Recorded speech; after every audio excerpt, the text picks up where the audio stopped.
अऊज़ु बिल्लाहि मिनश शैतानिर रजीम। बिस्मिल्लाहिर रहमानिर रहीम।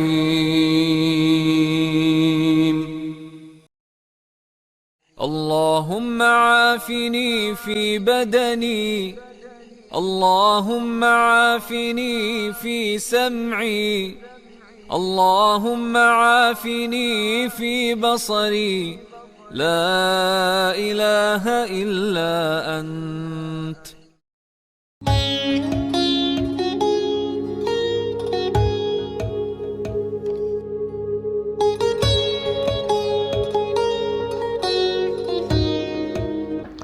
Stars of PID के इस एपिसोड में फ़हद असद की जानिब से अस्सलाम वालेकुम, आदाब and very good evening. Being a Pakistani is enough reason for me to be proud of it, और यकीनन आपका भी यही जज्बा होगा। नाज़रीन, हालात उन पाकिस्तानियों के लिए बहुत ख़राब हैं जो अपनी जॉब ख़त्म होने की वजह से या अपने विज़िट वीज़ा ख़त्म होने की वजह से यहाँ पे फंसे हुए हैं। इंशाअल्लाह फ़्लाइट्स जल्द अज जल्द मज़ीद शुरू हो जाएंगी, कमर्शियल फ़्लाइट्स भी जल्द अज जल्द शुरू हो जाएंगी, और हमारी दुआ है कि वो खैर आफ़ियत से अपने मुल्क में वापस जाएं, अपने प्यारों में वापस जाएं और अपनी ज़िंदगी का दोबारा से आगाज़ करें। मेरे जो बहन भाई इन हालात के पेश नज़र परेशान हैं, मैं स्टार्स ऑफ पीआईडी का ये एपिसोड ऐसे तमाम बहन भाइयों को डेडिकेट करता हूँ। पीआईडी आपको सलाम पेश करता है। जैसा कि मैंने आपको कहा कि मेरे बहुत सारे बहन भाई यहाँ पे परेशान हैं, तो हमने सोचा उनके लिए रेगुलर प्रोग्रामों से हटकर कोई तंज़ व मज़ाह का प्रोग्राम जो है वो मुरतब किया जाए। इसी वजह से हमने आज अपने स्टार को, जो वाकई स्टार हैं, वीडियो कॉल के थ्रू उनको हमने दावत दी, और उनका शुक्रिया कि उन्होंने हमारी दावत कबूल की और वो हमारे साथ वीडियो कॉल के थ्रू थोड़ी देर में अपना इंटरव्यू देंगे। मुझे उम्मीद है कि उनकी बातों से हम सब लुत्फ़अंदोज़ होंगे और हम ये सेशन एंजॉय करेंगे। तो आइए मिलते हैं मिस्टर एक्सक्यूज़ मी से। जी नाज़रीन, मिस्टर एक्सक्यूज़ मी नाम तो सुना होगा। आज हमारी खुशकिस्मती कि हमारे साथ मौजूद हैं। अस्सलाम वालेकुम वसीम भाई, कैसे हैं? खैरियत, ठीक ठाक हैं? वालेकुम अस्सलाम, ठीक ठाक। फहद, आप सुनाओ, कैसे हो? बिल्कुल ठीक ठाक। वसीम भाई, मैं पीआईडी के इस प्लेटफॉर्म पे आपको खुशामदीद कहता हूँ। वसीम भाई, 62,000 मेंबर है हमारे ग्रुप का, और शायद ही कोई ऐसा मेंबर हो जिसने आपको ना देखा हो, आपसे प्यार ना करता हो। इसी तरीके से माशाल्लाह पाकिस्तान में भी फेमस हैं। सबसे पहले ये बताएं, जब आप बाहर जाते हैं तो किस तरह का प्यार आपको लोगों से मिलता है? ये समझ लें कि ये सबका प्यार है कि आज मैं ऑनलाइन भी हूँ तो लोग प्यार कर रहे हैं, और मैं समझता हूँ कि मैं हमेशा यही कहता हूँ, जो आज मिस्टर एक्सक्यूज़ मी है, ये सबकी मोहब्बत है। तो आज मिस्टर एक्सक्यूज़ मी ये ऑनलाइन भी, इन हाउस भी और आउटडोर भी, सब जगह पे प्यार है। इवन कि मैं थाईलैंड गया जब लेस के ऐड करने, तो मुझे नहीं आइडिया था कि वहाँ पे भी कोई मेरा फैन मिल जाएगा। लेकिन जब मैं वहाँ थाईलैंड नाना स्ट्रीट में हम वो लंच के लिए गए, तो वहाँ से पीछे से एक आवाज़ आई, एक्सक्यूज़ मी आप भी। तो मैं जो ना वो घूम के देखा, मैंने कहा लगता फिर कोई अपना मिल गया। तो वो इधर पाकिस्तान में लाहौर नहीं, मैं सरगोदा का रहने वाला था, इब्रार नाम था उसका लड़के का। तो उसने आवाज़ दी तो मुझे बड़ा अच्छा लगा कि दूसरे मुल्क में जाके भी अपने लोगों की आवाज़ सुनी, मोहब्बत, तो बहुत अच्छा लगा। तो उसके अलावा अपने शहर में, ऑफिस से बाहर, घर से बाहर, या ऑन द रोड या शूज़ पे, तो माशाल्लाह बहुत प्यार मिलता है। और कराची में गया मूवी के लिए, मोहित मिर्ज़ा के साथ मूवी मैंने, तो कराची में बहुत प्यार मिला। और फहद, आपके शो में डिस्क्लोज़ कर रहा हूँ कि मुझे था कि एक्सक्यूज़ मी आप भी लाहौर में बहुत ज़्यादा है, लेकिन जब मैं कराची गया तो मुझे आइडिया हुआ कि लाहौर में कराची की इस वक्त बहुत कम है, कराची में तो एक्सक्यूज़ मी आप भी बहुत ज़्यादा है। अभी आपको वसीम भाई दुबई का आइडिया नहीं है, दुबई में भी एक्सक्यूज़ मी बहुत ज़्यादा है। अच्छा, वेरी गुड। चले, अब दुबई का बिल्कुल प्लान था। सडनली आपको पता, कोरोना की वजह से सारी दुनिया ही स्टक हो गई है। नहीं तो हम एक ऐड शूट कर रहे थे बोटी स्ट्रीट वालों का, तो प्लान था इस बार वहाँ पे आके शूट करें दुबई में, तो लेकिन बस अल्लाह नोज बेटर कि इसमें क्या हिकमत थी। बाकी अल्लाह पाक हमें इस कोरोना की जो परेशानी है, बीमारी, इससे पूरी दुनिया को अल्लाह पाक महफूज करे। आमीन। अच्छा वसीम भाई, एक्सक्यूज मी, ये टाइटल आपको मिल चुका है, हम मजाक में भी हो, हम किसी व्हाट्सएप में दूसरे को व्हाट्सएप कर रहे हो, तो वो एक्सक्यूज मी का जब हम टैग करते हैं तो आपकी तस्वीर दिमाग में आ जाती है। तो आपको ये एक्सक्यूज मी का टाइटल कैसे मिला, इसके पीछे क्या कहानी थी, और क्या आपको पता है कि ये टैग अब आपके साथ लग चुका है? हाँ, अब तो मुझे बिल्कुल आइडिया और पता भी है कि टैग, क्योंकि अभी आपकी कॉल से पहले जो ना मैं कमेंट्स और मैसेज पढ़ रहा था, तो एक फैन कह रहा था जस्ट अपनी वॉइस में एक्सक्यूज मी आप भी कहते हैं, हमने जस्ट सुनना है। तो काफ़ी मेल फीमेल यंग ओल्ड लोगों की कॉल्स आती कहते हैं, और उनकी जो विश होती है वो यही होती है कि sir for one time excuse me आप। मैं अपने फैंस को बहुत रिस्पेक्ट देता हूँ, प्यार देता हूँ, तो मैंने कभी भी अपने फ़ैन को नाराज़ करने कोशिश नहीं की। हमेशा मुझे ऑन द रोड भी मेरा फ़ैन मिले, अगर वो इज्जत प्यार दे रहा हो तो मैं बिल्कुल उसके साथ ऑन द रोड भी सेल्फी बना दूँ, क्योंकि आज अगर मैं मिस्टर एक्सक्यूज मी हूँ तो इसमें मेरी फैंस की बहुत ज़्यादा इन्वॉल्वमेंट है, कि उनका प्यार है। वो ये है कि आपको पता मेरा पहला ऐड था कि कैटल का पाउडर का, उसमें एक्सक्यूज मी आप ही जो मेरा डायलॉग था, बस वही वायरल हुआ, वहाँ से मैं मिस्टर एक्सक्यूज मी बन गया, मेरी एक पंच लाइन, एक सिग्नेचर टून बन गया एक्सक्यूज मी आप भी। उसके बाद अब तो एड्स में अभी हमने आज ही एड पोस्ट किया है राका बोटी रेस्टोरेंट के अफ्तार प्लेटर का, तो उसमें मैं चाह रहा था कि जो लास्ट पे एक्सक्यूज मी आप ही है उसको कट करके ना जस्ट है पे ऐड को ना वाइंड अप कर दे।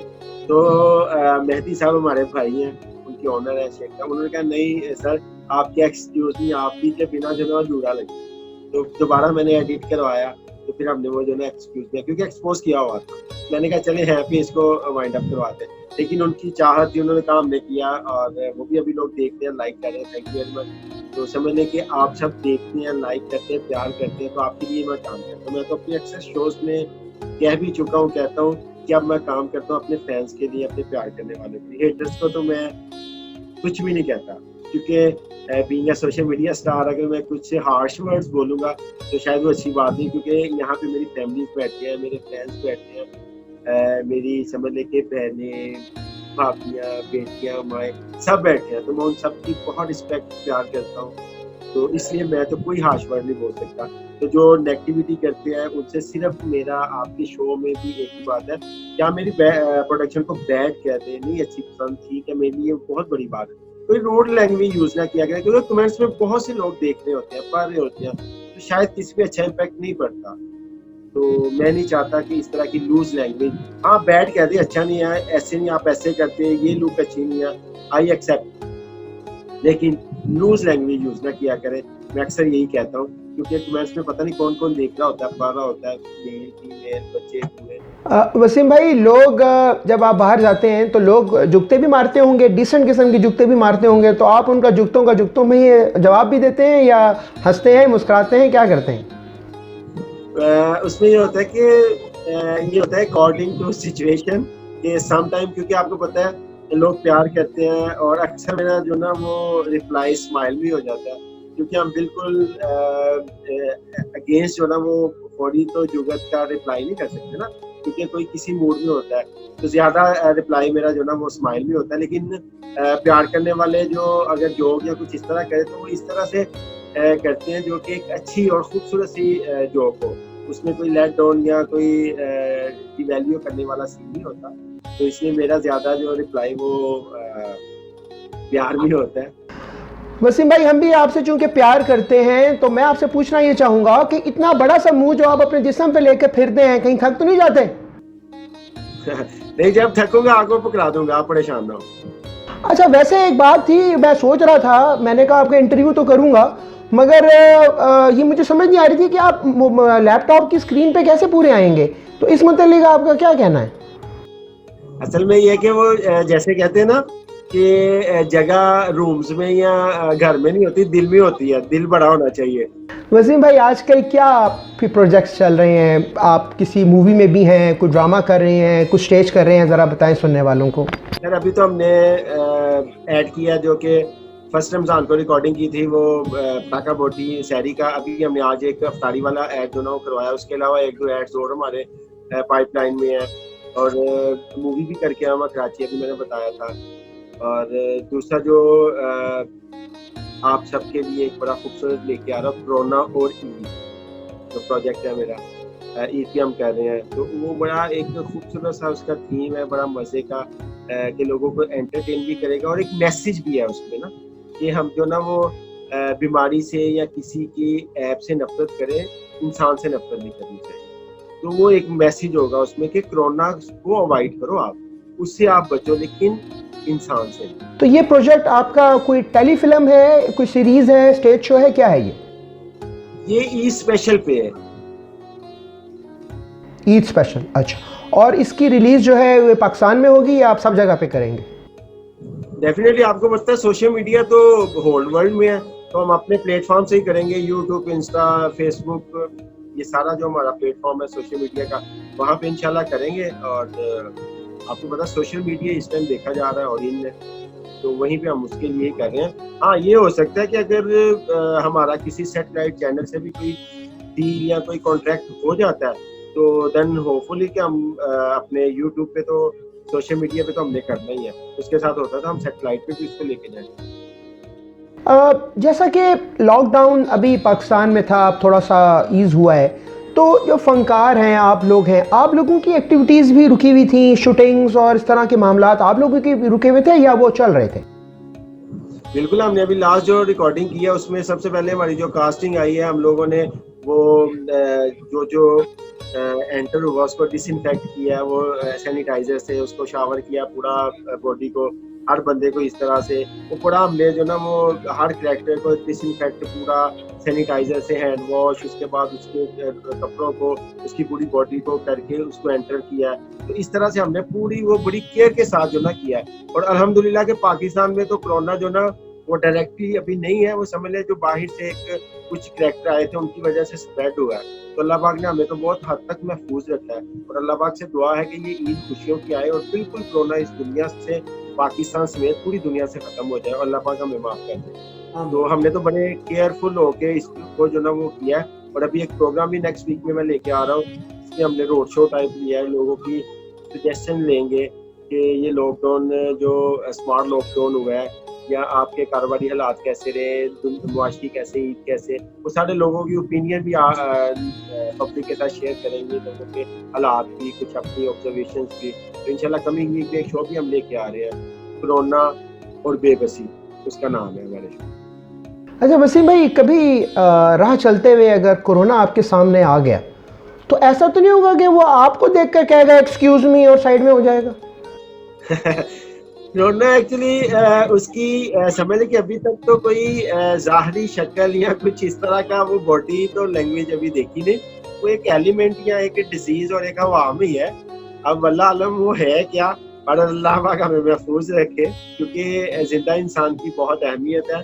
और मैं बिलीव करे फहद के रमज़ान में रूटीन हुआ करती थी कि अफ्तारी से सहरी तक ऑफिस का ना हमारा हम ना टाइमिंग, तो आप बिलीव करें कि फर्स्ट रमज़ान में जब ऑफिस से फ्री होकर हम निकले हैं, तो बाहर इतना सन्नाटा और हर रोड शॉप हर चीज़ बंद थी।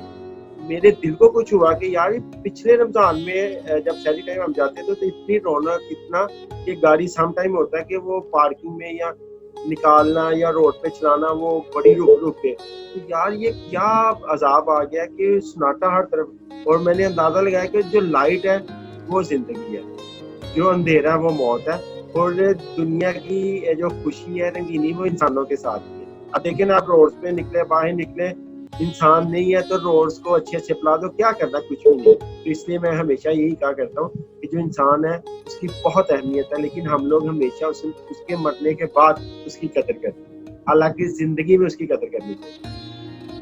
जी वसीम भाई, आप बिल्कुल सही कह रहे हैं। अच्छा ये बताएं, अभी हमने देखा है आपने ज़्यादातर जो है वो कमर्शियल्स में काम किया, और कमर्शियल्स में ना सिर्फ काम किया बल्कि एक उसमें जिद्दत आपने डाल दी।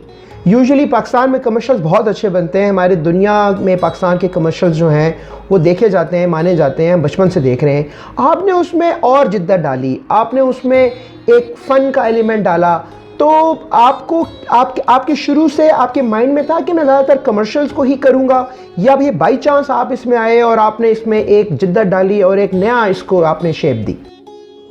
एक्चुअली मैं काफ़ी इंटरव्यूज़ में डिस्कस भी किया, आपसे भी शेयर करता हूँ। मैं एज अ राइटर डायरेक्टर कर रहा था। मेरे बड़े भाई आसिफ शेख फिल्म डायरेक्टर थे। शान की लास्ट मूवी थी इश्क दी गली, उनकी डायरेक्शन थी, तो वो मेरे साथ हुआ करते थे। तो आजकल आगा रफीक साहब वो होते हैं, वो भी बड़े भाई हैं, वो आसिफ साहब से बड़े हैं। तो बेसिकली मैं उनको असिस्ट भी करता था, तो एज अ असिस्टेंट डायरेक्टर और राइटर डायरेक्टर भी काम करता था। तो एक प्रोजेक्ट पे क्रिकेट टेलकम पाउडर वाला, उसमें मैंने एज अ मॉडल किया। मैंने देखा, मुझे खुद का काम करना चलना अच्छा लगा। अगर मुझे खुद को अच्छा नहीं लगता स्क्रीन पे, मैं कभी नहीं करता। इसमें कोई नहीं है फेवर या जबरदस्ती वाला। ये तो समझ ले कि स्क्रीन हर कैरेक्टर को एक्सेप्ट नहीं करती। ये हर कैरेक्टर देखो, अब जो बहुत बड़े डायरेक्टर है वो एक्टर नहीं बन सकते, बहुत बड़े एक्टर और डायरेक्टर नहीं बन सकते। हर बंदा अपनी जगह पे एक एक्टर है। तो मैंने जब वो स्क्रीन फ्रंट पे आया, मुझे खुद का काम करना, चाल डाल अच्छा लगा, तो मैंने कहा यार करना चाहिए। अगर मुझे खुद का नहीं अच्छा लगता तो लोग कहते या ना कहते, मैं कभी नहीं करता। नंबर 1। नंबर 2 ये कि मैं चूंकि राइटर डायरेक्टर कर रहा था, उससे एक्टिंग में आया। और जो एड्स का बेसिकली जो मीनिंग्स हैं वो यही है, रिमाइंडर। तो जब आप एक प्रोडक्शन बनाते हो, वो चाहे करोड़ों रुपया लग जाए, लोगों के ऊपर से गुजर जाए, दोबारा कोई किसी का नाम ना ले, तो उससे रिमाइंडर का पैसों का क्या फायदा। मेरी प्रोडक्शन का अल्हम्दुलिल्लाह ये तो होता है ना कि लोग गॉसिप्स होती हैं, डिस्कशंस होती हैं, एक ब्रांड प्रमोट हो जाता है। बाकी आपको पता है कि जो सोशल मीडिया की पब्लिक है, उस पर आप कोई रिलाई इसलिए नहीं कर सकते कि वो अभी इमरान खान साहब को अप्रिशिएट करेंगे, नेक्स्ट पल में कह देंगे ये तो मकार है, नेक्स्ट पल में कह देंगे ये तो फलां है। तो इसलिए सोशल मीडिया पे आपको पता है वेरिएशंस बहुत है। लेकिन मैं जो कर रहा हूँ उसमें ये है कि किसी को हर्ट नहीं कर रहा, किसी को कोई ऐसा मटेरियल नहीं दे रहा है जो कि आप फैमिली में नहीं दे सकते। मैं एक फैमिली आर्टिस्ट हूँ, मुझे इस बात पर प्राउड है और अल्हम्दुलिल्लाह मैं रहूँगा ऐसा। मैं कभी भी कोई कॉस्ट्यूम में, डायलॉग में, वल्गैरिटी या कुछ ऐसा नहीं करूँगा कि लोग छुप के मुझे देखें। मैं कहता हूँ मुझे सरेआम देखा जाए, एक बात।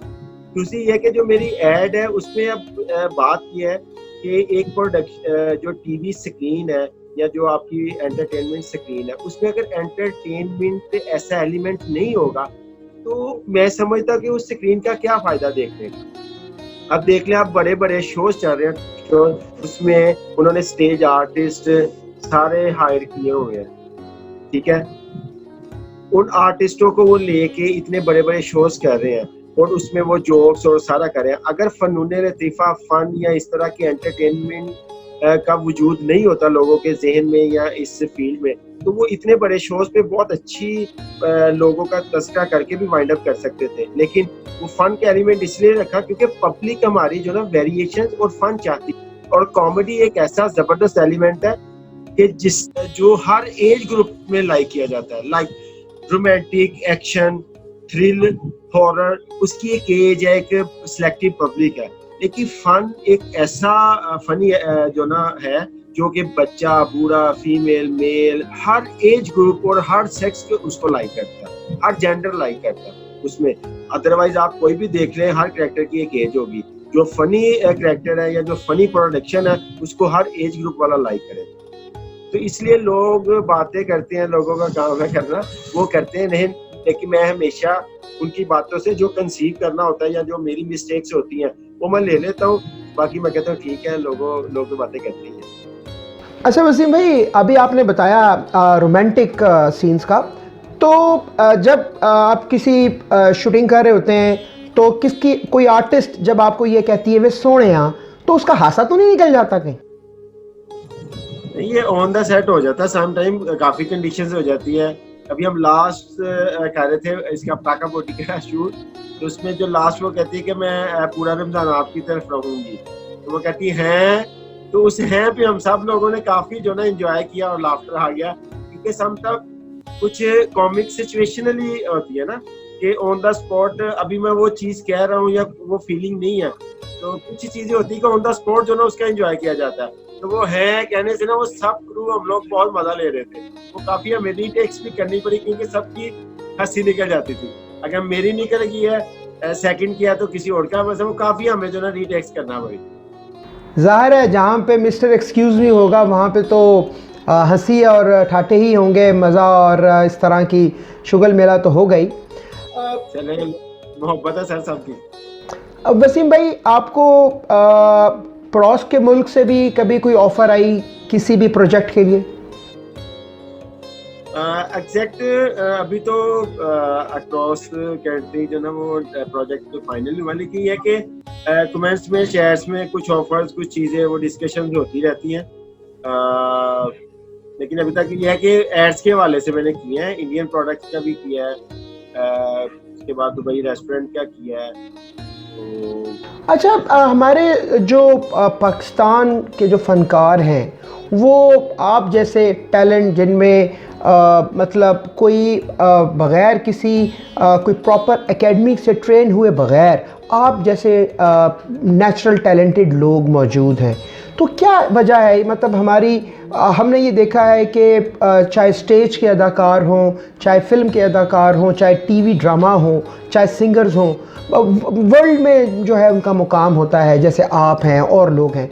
तो क्या वजह है पाकिस्तानी क्यों इतने ज़्यादा इसमें क्या ये टैलेंट जो है ये पाकिस्तानियों में क्या कोई मिरास में है इनकी, या क्या है? देखिए जी, जो टैलेंट है, जो आपकी एबिलिटी है, उसकी तो कोई मिरास नहीं है ना। टैलेंट या आपकी जो जहानत है वो अल्लाह पाक किसी को भी दे सकता है, और आर्टिस्ट जो ना वो बाय बर्थ होता है। उसकी सिर्फ ही होता है प्लेसिंग होती है। कुछ लोग इनिशियली स्टेज पे बहुत फेम हो जाते हैं, कुछ लोग कुछ टाइम के बाद होते हैं। समटाइम हम बहुत फेमस आर्टिस्ट को देख रहे होते हैं, लेकिन उसकी जो बैक एंड पे स्ट्रगल होती है वो बहुत सालों से चल रही होती है, लेकिन जो कि जब वो फ्रंट पे आता है तो हमें उसी वक्त नजर आता है। लेकिन दिस टाइम जो सोशल मीडिया है उसने आपको जो ना वो इतना जबरदस्त प्लेटफॉर्म दे दिया कि अगर आप में कुछ है तो वो करके दिखाओ। तो उसमें आप जो ना वो पहले कभी टाइम होता था टीवी पे आने गुजरने के लिए या छोटे से एक शॉट के लिए आपको बड़े जो ना वो अपना फन दिखाने के लिए बहुत सी स्ट्रगल। अब तो एक बहुत इजी वे हो गया कि आप सोशल मीडिया पे आके अपना टैलेंट जो ना वो शो आउट करें, अगर तो वो अपील कर गया तो आपको मौका मिल जाता काम करने। अब तो बड़ा इजी वे हो गया। अच्छा वसीम भाई, एक कमर्शियल जो हम देखते हैं 1 मिनट का, लगभग 2 मिनट का, तो हम उसको एंजॉय करते हैं। वो 1 से 2 मिनट का स्पैन हमारा मुकम्मल हो जाता है। उसको बनाने में आप और आपकी टीम को कितना टाइम लगता है, और उसमें आपको बाज़ दफ़ा क्या दिन भी लग जाते हैं और आपको लोकेशंस चेंज करनी पड़ती हैं? क्या दुश्वारियाँ आती हैं उसमें? उसमें ये होता है कि डिपेंड ऑन कंटेंट। तो हम वैसे क्लाइंट से जो ना 8 to 10 वर्किंग डेज लेते हैं उसकी कंप्लीट करने में। उसमें ये होता है कि फर्स्ट प्रोसेस होता है हमारा कंटेंट का, वो हम क्लाइंट से शेयर करते हैं, देन फिर उसका शूट करते हैं, फिर उसकी पोस्ट का काम होता है। अगर ऑडियो साथ जिंगल विंगल हो वो रिकॉर्ड करवाते हैं, फिर उसकी रिहर्सल्स होती हैं, फिर उसके बाद रिकॉर्डिंग, फिर उसके बाद उसके पोस्ट का काम, तो फिर उस पर अपलोडिंग। तो हम normally 8 to 10 working days client से जो ना वो लेते हैं, तो इन्हीं डेज में हम उसको कंप्लीट करते हैं। अच्छा, जिन लोगों के आपने एड्स किए हैं वो बाद में आपके ऐड की वजह से, हम जैसे मैं लंदन में था, मैंने आपका हलीम का एक ऐड देखा था, हम दुबई में हुए हैं, आपके बड़े ऐड देखें, तो वो आपको एक तरीके से आप एक ब्रांड एम्बेसडर बन जाते हैं जो ऐड आपने किया। तो आप इसका कोई फ़ायदा भी आपको मिलता है बाद में, या बस वो प्रोजेक्ट ख़त्म तो उसके बाद आपका मामला ख़त्म? नहीं, सारे काफ़ी ऐसे हैं जो कि डेड थे, उनको अल्लाह पाक ने मुझे वसीला बनाया कि मैंने उनका प्रोजेक्ट किया, अल्लाह पाक ने हिट किया, वो ब्रांड बन गए। तो सभी ऑनर करते हैं, प्यार करते हैं, क्योंकि आपको पता मैं खुद बहुत लविंग हूँ, मैं कभी किसी को तकलीफ दी नहीं। तो यह है कि सब चाहत करते हैं, प्यार करते हैं, तो मोहब्बत है उनकी सबकी। तो मैं भी उनको कभी बेजा तंग नहीं करता हूँ। मैं तो बल्कि मेरे जितने भी क्लाइंट्स हैं उनकी ख्वाहिश होती है कि आप हमारे पास आया करें। तो मैं वैसे बहुत कम जाता हूँ, लेकिन सबकी चाहत प्यार होती है। अगर कभी मुझे कोई पर्सनली या कुछ ऐसा काम वाम किसी से पड़ा तो सबने बिल्कुल वेलकम किया और मेरे साथ दिया, हर तरह से दिया, और सब प्यार करते हैं। ये सबसे बड़ा कमाल है। अभी हम लास्ट पटाखा बोटी का शूट कर रहे थे, तो वहाँ पे बड़ा मजा आया कि पटाखा बोटी एड में जो शेख मेहदी साहब हैं, उनकी जो मदर है मुझे उस दिन डिस्क्लोज हुआ कि वो मेरी बहुत बड़ी फैन है। मुझे बड़ा अच्छा लगा कि मुझे माँ जी की दुआएं मिली है। एक तो मेरी अपनी माँ जी है घर में, एक वो भी मेरी माँ जी है, उनकी दुआएं मिली, मुझे बहुत अच्छा लगा। और उन्होंने मुझे जो उनका पहले एड था जिसमें मैं जग्गा बना था, तो उसमें उन्होंने एक बड़ी खूबसूरत बात की जो कि मुझे बड़ी एक वो नकूश छोड़े उस बात में कि वसीम लोग आपके काम को मतलब मानते हैं, लाइक करते हैं। फिर दूसरा ये कि वो जो जगह ऐड थी जिसमें मैंने वो एक जगह का कैरेक्टर किया, तो वो जो उन्होंने बड़ी खूबसूरत बात की वो ये थी, वो कहते हैं कि उसमें ना राही साहब, सुल्तान राही साहब उसकी झलक थी। तो सुल्तान राही साहब की झलक के उनकी झलक थी उस ऐड में, आपके कैरेक्टर में। तो मेरे लिए बड़े ऑनर की बात है कि वो बहुत बड़े स्टार हैं, हमारे लेजेंड हैं सुल्तान राही साहब। अगर माँ जी ने कहा कि वसीम झलक थी तो मुझे बड़ी खुशी हुई कि चले, मैंने कभी कहा कि मैं बहुत बड़ा आर्टिस्ट हूँ, वाकई नहीं हूँ, तो लेकिन उन्होंने अगर उसमें झलक देखी तो मुझे बड़ा खुशी हुई कि चलो कुछ अल्लाह पाक ने एलिमेंट डाला हो। तो ये उस दिन उन्होंने मुझे कहा तो मुझे बड़ा अच्छा लगा। वसीम भाई, अभी आपने कहा आप मुझे नहीं लगता मैं बहुत बड़ा आर्टिस्ट हूँ, ऐसा नहीं है। आप लोगों के चेहरे पे खुशी का बाइस बनते हैं, तो इससे बड़ी और बड़प्पन और क्या हो सकता है। वसीम भाई, आप कभी अब कुछ सोच रहे हैं कोई मूवी की तरफ आने का? जैसे आपने कहा कि सुल्तान राही की लोगों ने आपको कहा कि तशबीह आई आपके उस, मैंने भी वो आपका ऐड देखा था। तो आप सोच रहे हैं कि मूवीज़ की तरफ आने के लिए कोई अपनी कोई प्रोडक्शन या किसी के साथ काम करने के लिए? जी बिल्कुल, आपको पता है जो शोबिज़ की पीक है वो तो फिल्म ही है ना, जो उसका बिल्कुल लास्ट वाइंड अप है वो मूवी है। तो ऑब्वियसली मैंने की भी है। अभी मैं आसिफ शेख साहब जो भाई मेरे जिनकी डेथ हो गई उनकी मूवी कर रहा था, इश्क ना जाने कोई। तो उसमें हीरो विलन कैरेक्टर था मेरा, लेकिन वो पोस्टपोन हो गई उनकी डेथ के बाद। फिर अभी कराची मूवी करके आया हूँ। तो आपको पता है ये शोबिज़ है, इसमें जो काम है जिस साइड से भी अपने ढंग का या मतलब का मिलेगा तो उसमें रिफ्यूज तो नहीं है। तो बाकी रही बात मूवी की, वो तो शोबिज़ की पीक है। तो बिल्कुल जैसे ऑफर आती है किसी भी प्रोजेक्ट की वो मैं देखता हूँ कि बिल्कुल करता हूँ। और जितने भी बड़े लोग काम करने वाले हैं तो उनके जो प्रोजेक्ट है उनमें तो कोई ऐसी सोच विचार वाली बात नहीं होती, क्योंकि वो प्रोफेशनल काम करने वाले अच्छे हैं। वो जो भेजते हैं या जो कहते हैं वो हम लोग बिल्कुल कर लेते हैं।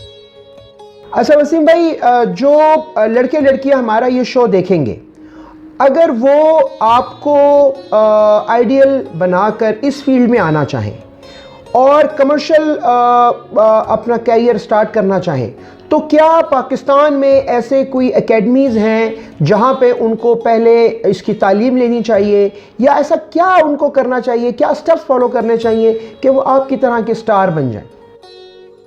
देखिए जी, हर स्टार अपनी जगह पे वन है, एक बात। दूसरी बात ये कि बिल्कुल जो सीखने का मरहला है वो तो बिल्कुल हमारे, आपको पता प्रॉपर इधर अकेडमीज नहीं है, लेकिन मैंने डांस की और एक्टिंग की क्लासेस स्टार्ट की हैं। अगर कोई ज्वाइन करना चाहे हसन स्टूडियो वन की तो बिल्कुल वेलकम कर सकता है हमारे स्टूडियो को ज्वाइन, इसमें एक्टिंग और डांस की क्लासेस ले सकता है आके। और अदर देन अगर कोई आउट ऑफ वे है, मीन्स के अदर सिटीज़ में, अदर कंट्रीज़ में है, तो वो बिल्कुल अगर हमारी साइड से कोई हेल्प या किसी किस्म का कोई चीज़ चाहिए हो तो हमारे कॉन्टैक्ट पे, हमारे फेसबुक पेज पे, उस पर आके लिंक पे वो शेयर कर सकते हैं अपनी डिटेल। इंशाल्लाह हम लोग जहाँ तक पॉसिबल हुआ उसको प्रोवाइड करेंगे। बाकी हर आर्टिस्ट की इंस्पिरेशन होती है कि मैं फ़लान लगता हूँ या मुझे फ़लान बनना है, तो बिल्कुल उसको फॉलो करे। अपना जो उसने बनना है सबसे पहले तो सिलेक्ट करे कि मैंने बनना क्या है, एक्टर बनना है, डायरेक्टर बनना है, सिंगर बनना है, क्या बनना है, वो बस एक फाइनल करके तो फिर उस पर एक स्ट्रगल करे, बिल्कुल हार्ड वर्किंग करे, दिल से अल्लाह पाक से दुआ करे। बाकी उस इज्जत, शोहरत, दौलत ये नसीबों की बात है, इसमें आप अल्लाह पाक ही जानते हैं कि किसको क्या मुकाम है।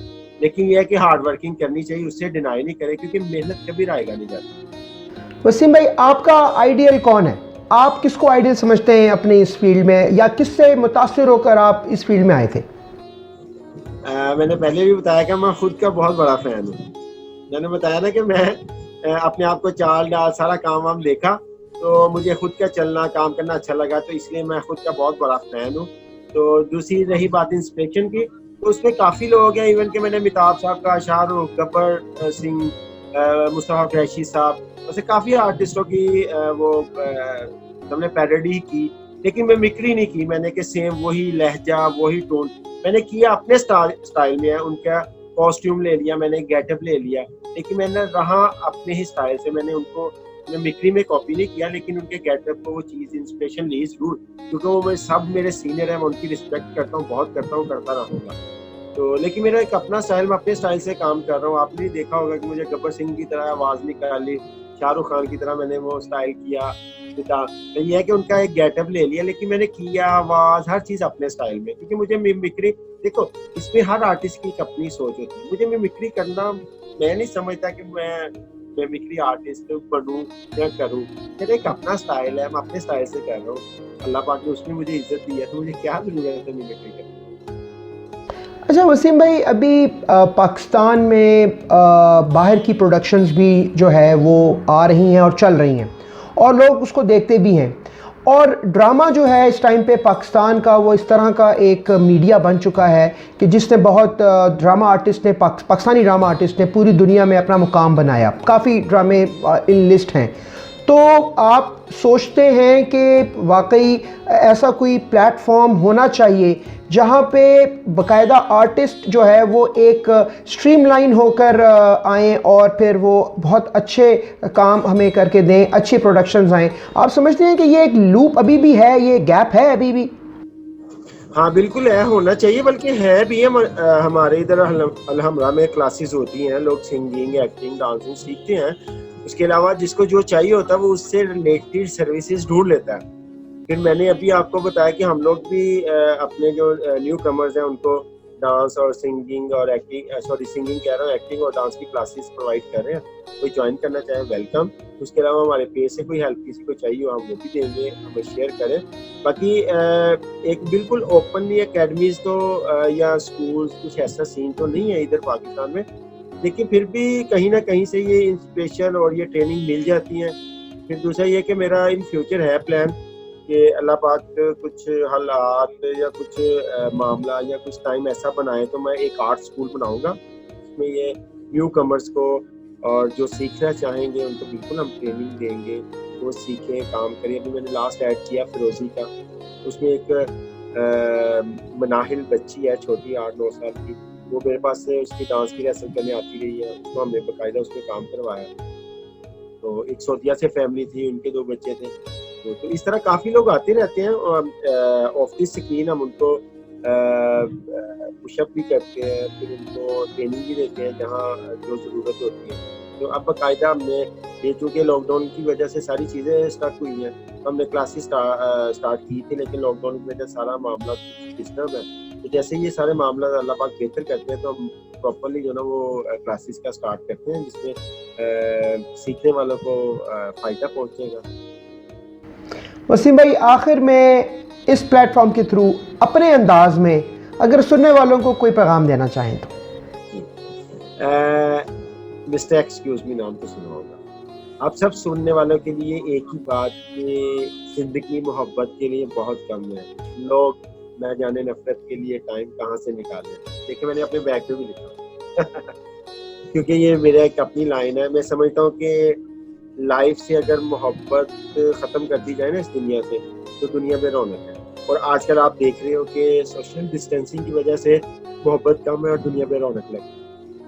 आप बिल्कुल अपने आजू बाजू में अपने चाहने वाले, प्यार करने वाले को प्यार दें। और दूसरा, इस फील्ड में या किसी भी फील्ड में आप जो बनना चाहते हैं, जो करना चाहते हैं, दिल लगा के मेहनत करें पूरी ईमानदारी के साथ। बाकी उस अल्लाह पाक पे छोड़ दें, वो बड़ा बेनियाज है, वो वहाँ से भी देता है जहाँ इंसान की सोच भी नहीं होती। Excuse me. बहुत बहुत शुक्रिया वसीम भाई। और आपने आज यकीनन ये प्रोग्राम जो देखेगा वो एंजॉय करेगा, और आपका एक नया रुख आज हमने देखा। आपने जो अच्छी बातें हमसे शेयर की वो हमें बहुत अच्छा लगा। अल्लाह पाक आपको कामयाब करे और आपके जो भी प्रोजेक्ट्स हैं उसमें आपको तरक्की दे। हम मुंतज़िर रहेंगे आपके नए प्रोजेक्ट के। और ये जो अभी ईद पे आपका जो नया प्रोजेक्ट आ रहा है, कोरोना और ईद, हम इसके लिए भी दुआ गो हैं। इंशाअल्लाह ताला हमारा प्रो ग्रुप आपके साथ है और आपसे दोबारा भी बात होगी। बहुत शुक्रिया वसीम भाई, थैंक यू वेरी मच। जी नाजरीन, मुझे उम्मीद है आपको आज का एपिसोड अच्छा लगा होगा। मिस्टर एक्सक्यूज़ मी यानी वसीम भाई ने बड़े मज़े की बातें हमारे साथ शेयर की। अगले हफ्ते एक नए स्टार के साथ आपसे दोबारा मुलाकात होगी। अपना फीडबैक दीजिएगा ताकि हम इस प्रोग्राम में बेहतरी ला सकें। इंशाअल्लाह together we can and we will fight back. हमेशा की तरह अपने प्रोग्राम का अख्ताम उसी दुआ के साथ कि या मेरे अल्लाह मेरे पाक वतन को ता क़यामत कायम दायम शाद आबाद रख, आमीन। अल्लाह हाफ़िज़। PID जिंदाबाद, पाकिस्तान पाइंदाबाद।